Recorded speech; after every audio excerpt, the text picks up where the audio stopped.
inaan gaajada ka baxno, ciddii rabta inaan soo celinno xorriyaddeena iyo sharafteenna, ciddii rabta inaan qabyaaladda ku beddelno qarabnimo iyo sharaf, ciddii rabta inaan xanuun u adkaysanno sanad ama 2 sano laakiin aan dhisanno jidadkaas iyo sarahaas oo kale, ciddii rabta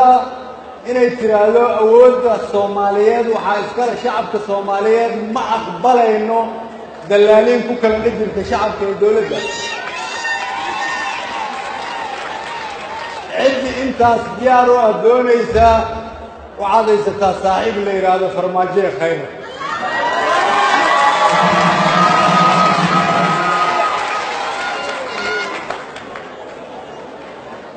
ciddii doonaysa in qabyaalada waddanka lagu dhaqo,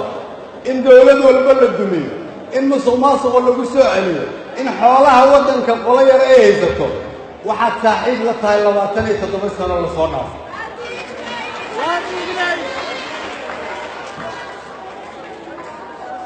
yaan laydin sirin marka waxa laga hadlaayo ma aha xasan khayre iyo madaxweyne farmaajo, waxa laga hadlaayo waa dalka Soomaaliya, waxa laga hadlaayo waa ummadda Soomaaliya, waxa laga hadlaayo waa mustaqbalkiina ama gurihiina ku jira ee sidii hore ahaada ama fursad aad haysataan raadiyad iyo qabitaanka shacabka Soomaaliyeed markuu arkay in xukuumadda ku fashilintay ballanqaadkii ahaa kow diyaarinta hanaan iyo qorshe cad oo lagu gaarayo doorasho qof iyo cod ah sanadku 2020-2021 dhamaystirka federaaleynta heerarka kala duwan iyo go'aanka qaadashada maqaamka caasimadda ka hor waqtiga doorashada afti u qaadidda iyo meelmarinta dastuurka iyadoo lala tashanayo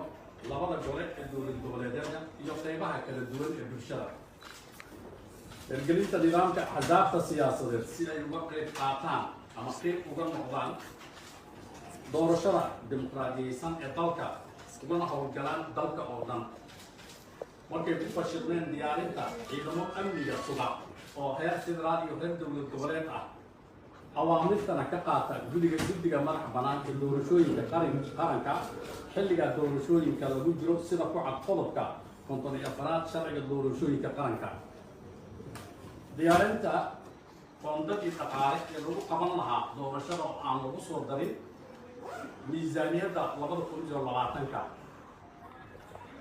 markuu dhageystay golaha shacabka ee baarlamaanka federaalka ah warbixintii guddiga madax bannaan doorashooyinka qaranka ay ku caddeeyeen in ay awoodi waayeen soo gudbinta qorshaha qabsoomidda doorashooyinka muddada ku xusan qodobka 13 faqradda 3 sharciga doorashooyinka qaranka isla markaasna ku dhawaaqeen inaysan ku qaban karin doorashada waqtigii loogu talagalay sidaa daraaddeed guddoonka golaha shacabka wuxuu cod u qaaday kala noqoshada kalsoonida xukuumadda hadda jirta oo ra'iisul wasaare uu yahay xasan khayre baarlamaanka sidaan ayuu codeeyay waxaa ogol u codeeyay 170 xildhibaan waxaa diiday 8 xildhibaan wax ka aamusay malaha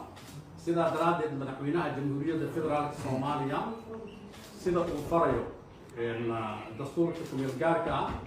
in si degdeg ah u soo magacaaba ra'iisul wasaare iyo xukuumad waddankan gaarsiin karta fulin karta doorasho qof iyo cod ah muddadii loogu talagalay aad iyo aad u